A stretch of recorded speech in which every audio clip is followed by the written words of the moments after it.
Muy buenos días. Vamos por favor a tomar los lugares adecuados que vamos a dar inicio a esta segunda lectio brevis o lección breve. Esta es una actividad propia de la Facultad de Humanidades, amparada en las resoluciones correspondientes, y es una actividad organizada por la Escuela de Filosofía. Agradecemos sobremanera la presencia del director de OCEPLANDI, doctor Marco Zavala, el profesor Gilberto Rodríguez, profesor de la Escuela de Filosofía y encargado del rediseño curricular. Agradecemos al profesor Dustin Muñoz, coordinador de la Cátedra de Introducción a la Filosofía, y agradecemos sobremanera a los estudiantes de la carrera de Filosofía, así como a la Dirección de Audiovisuales que nos apoya, igual que a todas las personas del equipo de sonido, a todos los estudiantes aquí presentes. También agradecemos sobremanera su presencia. Agradecemos la presencia de la maestra Ingrid Luciano Sánchez. Ingrid, por favor, puedes pasar por acá. Ya después te guardamos un asiento por allí. No habrá después sí. Eso para que no crucen para acá. Bien. El tema que nos corresponde en esta mañana, en nuestra segunda lectio brevis, que es una actividad que ya es tradición en la facultad, una actividad organizada, creada y dirigida por la Escuela de Filosofía, es la idea de compartir un tema brevemente al inicio de cada año escolar. Para este año, para este semestre, como motivo de bienvenida, hay un problema que viene aquejándonos por diferentes causas, que es el asunto del cambio de la temperatura, el cambio de... Cada agosto rompe el récord de calor de cada año. O sea, cada agosto es el agosto más caluroso de la historia. Y lo mismo ha pasado con julio. Y Julio Minaya, el doctor Julio Minaya, es quien va a dirigirse a todos nosotros con el título del tema Cambio Climático, una mirada desde la ética ambiental. El profesor Julio Minaya es doctor en filosofía por la Universidad del País Vasco, es presidente fundador de la Asociación Dominicana de Filosofía, es miembro de la Academia de Ciencias de la República Dominicana en la Comisión de Filosofía, y desde hace unos años ha dedicado todos sus esfuerzos, todo su tiempo y energía al estudio de la ecología, de la ética ecológica. Recibamos con un fuerte aplauso al doctor Julio Minaya. Buen día para todos y todas, saludando a quienes están a mi alrededor. A mi diestra, el señor director de la Escuela de Filosofía, ¿verdad? Y tenemos también a dos coordinadores de nuestra escuela, que son el maestro William Mejía Chalas, el doctor Dustin Muñoz. Tenemos a Marco Zavala y tenemos también a una persona que está trabajando con nuestra escuela en lo que se llama rediseño curricular, Gilberto Rodríguez. Saludo a algunos colegas que están aquí presentes, como Ingrid Luciano Sánchez, que vino con una soldadesca, a estudiantes de la carrera de filosofía que nos acompañan, veo algunos por acá, y a cada uno de ustedes por darse cita esta mañana, un poco como de paso, ¿verdad? Estamos como sentados, de pie casi todos, y ponerme de pie aquí también le dio un inicio para que termine rápido, de tal manera que aquí lo que vamos a hacer sobre todo es a dejar algunas sugerencias, crear algunas inquietudes, que la gente se vaya con algunos cuestionamientos en relación a este tema. Aclarando que real y efectivamente he dedicado tiempo, ¿verdad?, a esta temática, de la ética ecológica, ética ambiental, pero no todo el tiempo. Así que mis investigaciones, como saben algunas y algunos, tienen que ver también con pensamiento dominicano, ¿verdad? Pensamiento latinoamericano también. Lo que pasa es que por cuestión de pasión también, y de inquietudes, y de responsabilidad también, que hay que decirlo, no he podido escaparme de estos temas, de los temas que tienen que ver con el ambiente, ¿verdad? Con la tierra, con la naturaleza, con todo este conjunto de temáticas y problemáticas que, como el de hoy, esto del cambio climático, y ya se decía, nos afecta a todos los seres vivos, a toda la biodiversidad. En realidad, es un tema al que le he dedicado ciertas energías, pero que quisiera también decir que estas energías han estado canalizadas aquí en la Escuela de Filosofía. Y aquí declaro mi agradecimiento y satisfacción por el apoyo que me ha dado mi escuela para pensar como yo quiero pensar y decir las cosas que quiero decir. Inclusive, en este evento, el director de la escuela me dijo: a usted lo hemos escogido para que hable en tal ocasión, ¿no? Y yo le dije: ¿y sobre qué voy a hablar? Y él me dijo: no, del tema que usted quiera, que sea actual. Es decir, que no hay imposición, uno se siente libre, como debe de ser, para expresar sus ideas. Primero voy a referirme a cómo desde 1997 la Escuela de Filosofía, como he dicho, me ha brindado el espacio para exponer el producto de mis indagaciones a los estudiantes que por alrededor de 30 años tuve en mi clase de ética. Segundo, voy a mencionar los factores causales principales que producen el cambio climático según la ONU. Tercero, voy a abordar desde la ética ambiental el problema del cambio climático y por qué es pertinente hacerlo, ese abordaje desde la ética. Cuarto, esbozaré un tipo de relación con la naturaleza que vengo trabajando, y lo que yo llamo relación geófila, basada en la noción de geofilia, que propugna el amor y respeto por la tierra. Visión que rechaza la consideración de la tierra como cantera que tiene a disposición fuente de recursos inagotables. Quinto, enunciaré algunas recomendaciones finales. Comienzo entonces con el primer punto. Desde finales del siglo pasado he venido indagando y reflexionando sobre los principales temas ético, ecológico o de la ética ambiental. Lo hice tan pronto cayó en mis manos este libro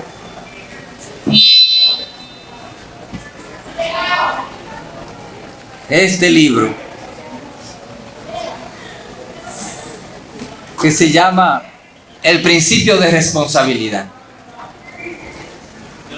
pero tiene un subtítulo para aclarar la cuestión: Ensayo de una ética para la civilización tecnológica, pero tiene una imagen para aclarar más la cuestión: en las manos de una persona posa la tierra.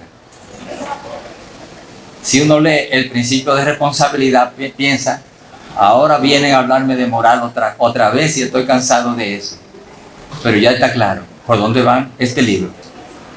Entonces, decía que desde que comencé a trabajar con ese libro, me quedé atrapado en estos temas.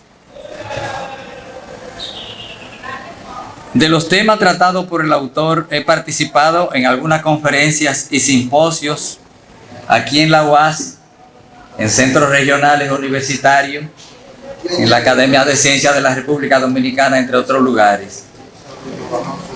Reitero que mi Escuela de Filosofía y y la Facultad de Humanidades me han concedido el espacio, la oportunidad para expresar el resultado de mis investigaciones. Tan solo hace 2 años que nuestro director me invitó a esta actividad.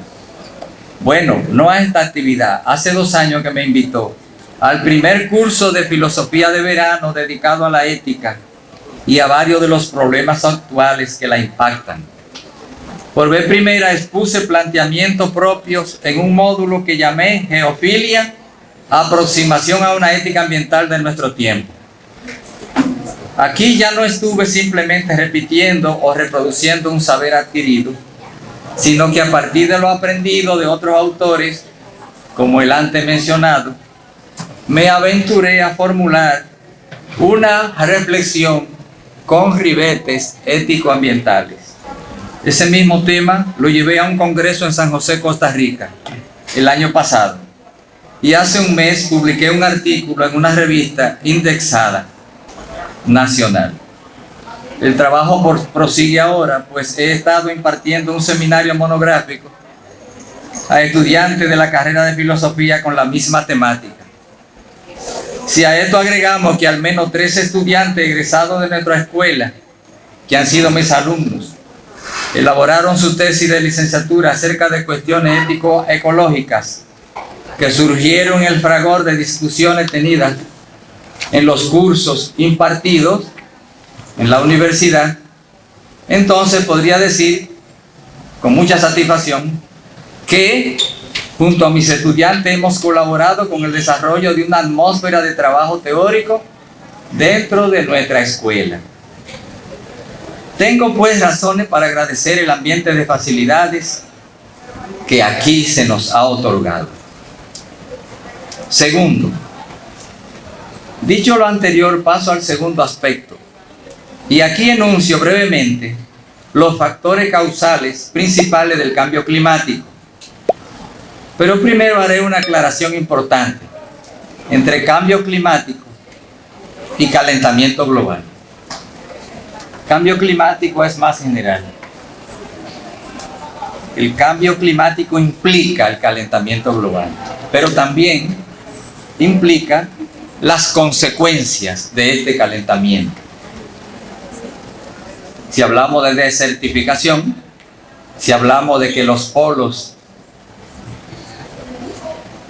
norte y sur se están derritiendo, entonces todo esto tiene que ver, si hablamos de la capa de ozono en un sentido determinado, todo eso tiene que ver entonces con cambio climático. El calentamiento global es un componente entonces que entra dentro de ello.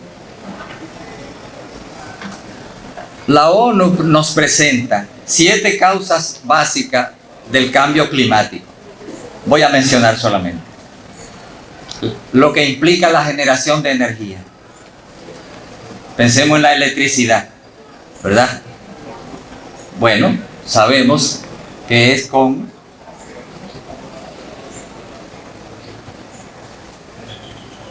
utensilios fósiles que se hacen, ¿no? Petróleo, carbón, gas, ¿no? Las emisiones de gases de efecto invernadero por la industria, las fábricas, la actividad minera, la manufactura, al emplear combustible, estos combustibles fósiles que les he dicho, ¿no? Tala de bosque para la agricultura, pastos o asentamientos humanos. Los bosques absorben el dióxido de carbono, limpian la atmósfera, lanzando oxígeno. Si ahora tenemos oxígeno, podemos respirar, es precisamente porque tenemos plantas. En la medida en que las plantas desaparecen, también disminuye la cantidad de oxígeno. Y peligra mucho entonces el CO2 presente en la atmósfera, porque tiende a calentarse. El uso del transporte es otro de los factores causales.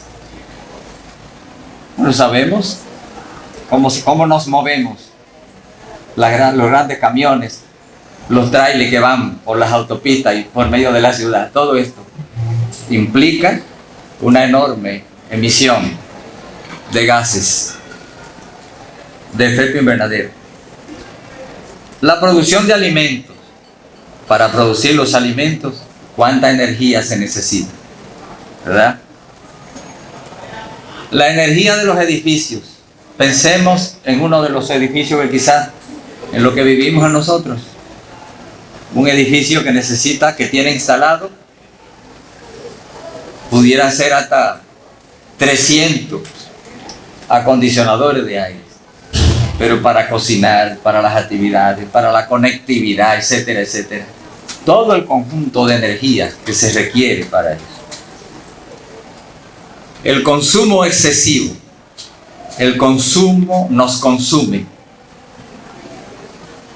A veces es tanta la basura que uno dice, si nosotros como país, como sociedad, estamos incapacitados para enfrentar el problema. El despilfarro, los plásticos en nuestros ríos, en las costas. Frente a ese consumo excesivo, se requiere entonces de una postura crítica. Vamos a emplear lo necesario para la vida. Hay muchas otras cosas que decir sobre el cambio climático, pero mi enfoque es desde la perspectiva de la filosofía moral, desde la ética. Sabemos que varias de las ciencias naturales se encargan de su examen exhaustivo, y es mucho lo que sabemos gracias al trabajo que realizan, entre otras perspectivas científicas, la climatología, rama de la geografía, la meteorología, la física, la biología. Pero, ¿qué puede decirnos la filosofía moral acerca del tema?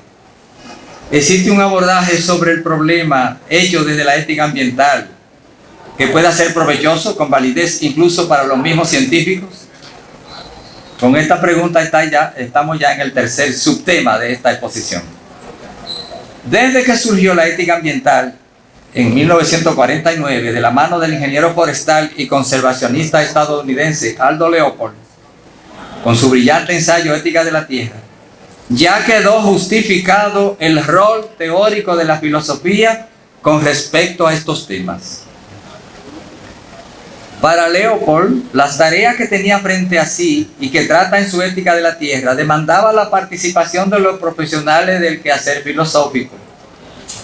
Y es que estaba consciente de que los problemas que estaba indagando y denunciando, como contaminación ambiental, muerte de especies, esquilmación de los suelos por técnicas agrícolas intensivas, estaban relacionados con la conducta humana, con la concepción de la naturaleza que tenía la gente, con cuestiones axiológicas, cuestiones valorativas. En otras palabras, estos problemas tenían mucho que ver con la visión de la tierra, con la conciencia moral del sujeto, con su libertad, su capacidad de responder por lo que hace, con lo que entiende como el bien y el mal. Porque un tema tiene relevancia moral cuando el obrar humano lo impacta, o viceversa. Esto es cuando el ser humano y sus acciones inciden en dicho problema, tanto para ampliarlo o empeorarlo, como también para disminuirlo o mejorarlo. Por ejemplo, no se duda que el tema de las granceras y el socavamiento de los lechos de los ríos reviste importancia ética y moral, pues los resultados de las acciones del ser humano, como ser consciente y libre, podrían afectar la vida del río con todas sus secuelas. Podríamos preguntarnos, ¿son acciones éticas de corte ambiental las llevadas a cabo por agricultores como Sisto Ramírez en un campo de Yaguate y Francisco Ortiz en Tireo, Constanza, quienes fueron asesinados por luchar contra depredadores de sus ríos respectivos, Nizao y Tireo? ¿Tienen justificación ético-ambiental las acciones recientes de protesta por parte de municipios de Nizao, debido a que el alcalde del municipio, la principal autoridad, ha improvisado un vertedero de residuos sólidos a la vera de un canal? Eso lo vi anoche. Todos los temas de tipo ambiental son susceptibles de tratarse desde la óptica ética, puesto que tienen un componente actitudinal, vinculando al accionar humano y a la conducta moral de las personas. La cuestión ambiental o ecológica ha llegado a tal punto que hoy dos expresiones del cristianismo, como son la religión católica y la iglesia ortodoxa de Oriente, con acento en Turquía, están hablando nada más y nada menos que de pecados ecológicos. En lo que a mí respecta, me he dedicado en los últimos 3 años a formular un esbozo de ética ambiental basado en la categoría de geofilia y en el reino vegetal. Paso a presentar algunos rasgos de esta cuestión. Estuve hablando en muchos lugares sobre lo que dice Hans Jonas sobre el medio ambiente, sobre lo que plantean, por ejemplo, el noruego Arne Naes, sobre lo que plantea el que he mencionado, el estadounidense, sobre lo que plantea Carson, una tremenda mujer de Estados Unidos, conservacionista. Y después de leer y aquilatar sus planteamientos, me puse a pensar desde mi contexto y de acuerdo a los problemas que en él existen, me puse a pensar un esbozo de ética ambiental. Y ese esbozo de ética ambiental, para plantearlo, me valgo de un término que lo vi en publicidad y lo aplico, y es geofilia. Geofilia es para encantar a las personas en España para que vayan a ver los paisajes. Yo he tomado el término para hablar de lo importante que sería tener un sentimiento de amor hacia la tierra. Cultivar relaciones amigables, como se dice, con el planeta. Pero el planeta es la madre tierra. En América del Sur los andinos le llaman la Pachamama. Entonces, yo pensé que hay un tipo de relación que debemos cultivar, entre otros. Es una relación geófila. Relación geófila. Pero para el esbozo de ética ambiental que voy a decir, como gestando junto con mis estudiantes, escuchando sus ideas y demás, he recurrido también a un término o a una expresión que es vegetales geófilos. Los vegetales geófilos son jengibre, cúrcuma, cebolla, etcétera. Esos tubérculos. En un diccionario de biología me topeté con una cosa, con una expresión. Los vegetales geófilos son amantes del suelo. ¿Por qué? Porque viven del suelo, están metidos en el suelo. La zanahoria, la remolacha, la cúrcuma, las raíces. Ese es el producto, nosotros lo comemos, pero también les sirve de alimento a ellos mismos. Entonces, he empleado también estos términos para argumentar mejor ese esbozo. Los vegetales geófilos. Pero luego, pensando, escuchando a campesinos, recordando expresiones cuando era pequeño en el campo, caí en la cuenta de que no se usa la expresión se dan para los animales ni para los seres vivos. Decimos, esta tierra es buena y se da el limón en ella. Aquí en este solar se da bien el coco. Se dan las plantas, no se dan los animales. Esta expresión me puso a pensar, un ejercicio más o menos hermenéutico, de interpretación. ¿Por qué se dan? ¿Por qué no se emplea esta expresión para decir que en Yaguate no se dan mucho los caballos? ¿No? En Villa Altagracia no se dan mucho los toros o las vacas o las reses. Se emplea para hablar de las plantas. Y esto me llevó entonces a pensar, bueno, las plantas se dan. ¿Por qué se dan? Bueno, de alguna forma porque están fijas allí y no pueden mandarse. El lagarto se manda, el chivo se manda, la planta se queda ahí, de alguna manera está fija. Está fija. Esa fijeza le permite también ahí mismo vivir de lo que ella produce, no de lo que otros producen. Luego las plantas producen su propio producto, sus alimentos, pero también producen los nuestros. Yo comí yuca hoy y batata, ¿verdad? Bueno, y huevo también. Pero el huevo tiene que ver con las plantas también, aunque le puse una gallina. Porque sin el maíz, etcétera, los alimentos, es decir, la fauna, los animales humanos y no humanos, vivimos de las plantas, nos alimentamos gracias a la planta y otros recursos. Pero las plantas no se alimentan de otros seres. Luego las plantas para mí son las hijas más íntimas de la tierra y merecen de nosotros un tratamiento diferente al que le venimos dando diariamente.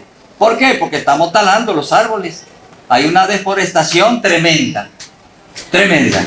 Y he visto que la humanidad y los pueblos son agradecidos con las plantas. No hay un pueblo que se llame gato o perro o vaca. Sin embargo, las matas de Farfán, Farfán es un árbol. San José de las Matas, eso es un pueblo. Hay un bachatero que vive en Santa Cruz, la mata de Santa Cruz. Pero las caobas son una urbanización. Los manguitos no están lejos de aquí, ¿verdad? Yo me puse a pensar que en el campo en que yo nací, 7 campos que están alrededor llevan nombres de plantas, ninguno de animales. Porque la humanidad tiene una secreta admiración por ellas. Y nosotros tenemos individualmente que tener esa admiración. Ese entonces es un esbozo de ética ambiental basado en en relaciones de amor con la tierra. Bien, termino entonces con algunas recomendaciones puntuales.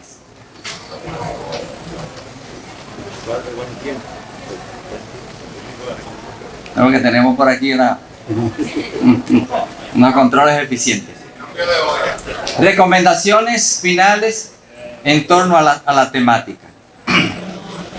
Pienso que debemos estudiar, comenzando por mí, las legislaciones que tenemos sobre los llamados recursos naturales y el medio ambiente.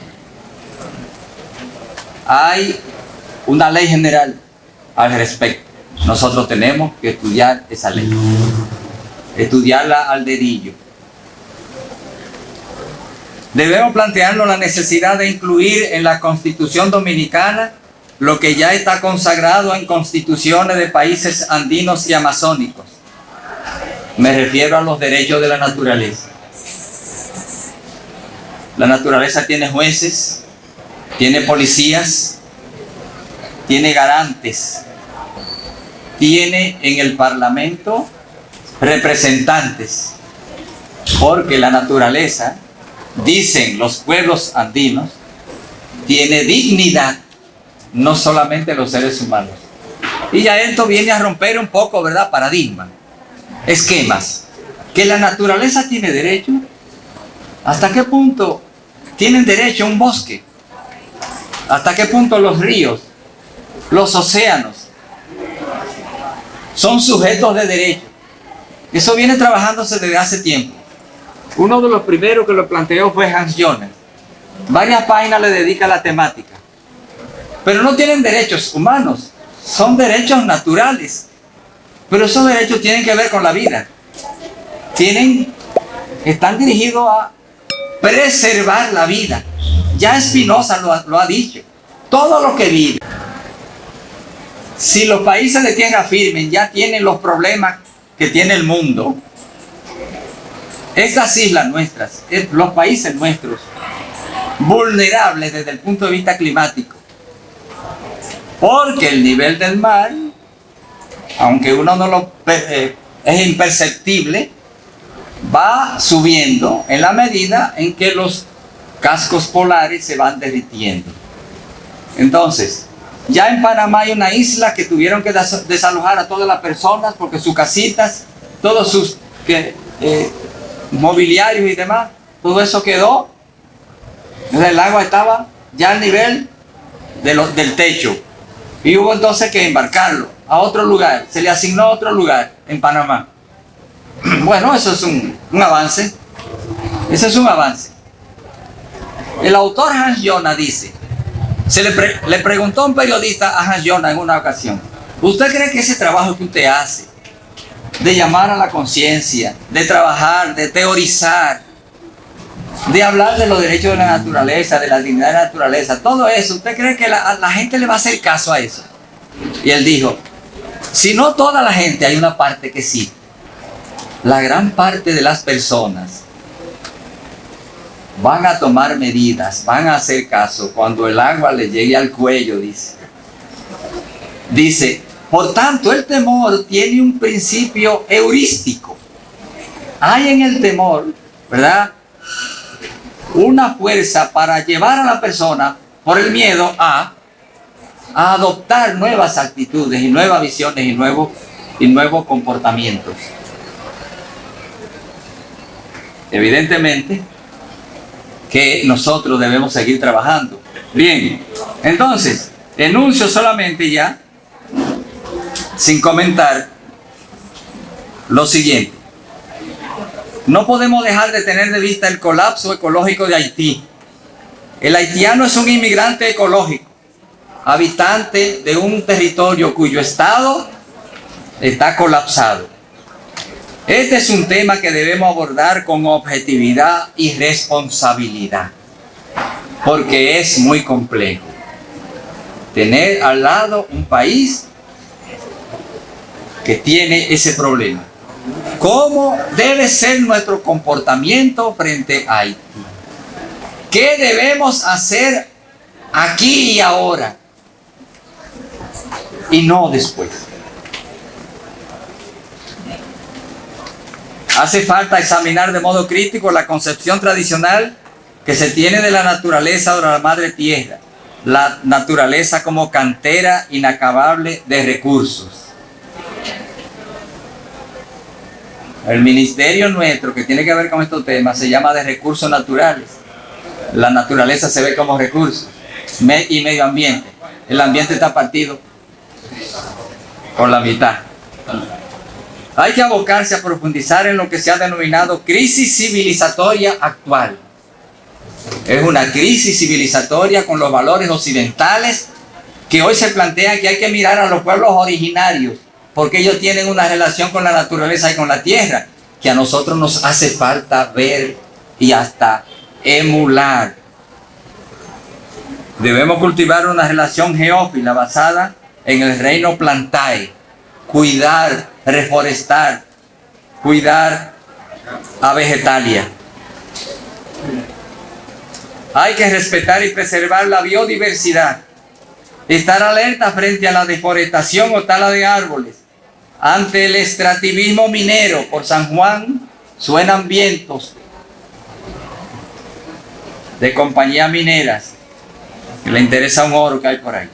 No debemos pensar en nosotros, sino también tomar en cuenta a las generaciones futuras.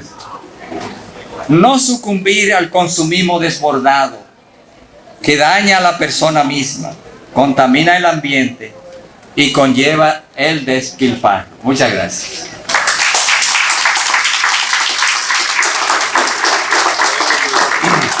Excelente la participación del doctor Julio Minaya con su ponencia Cambio Climático, una mirada desde la ética ambiental.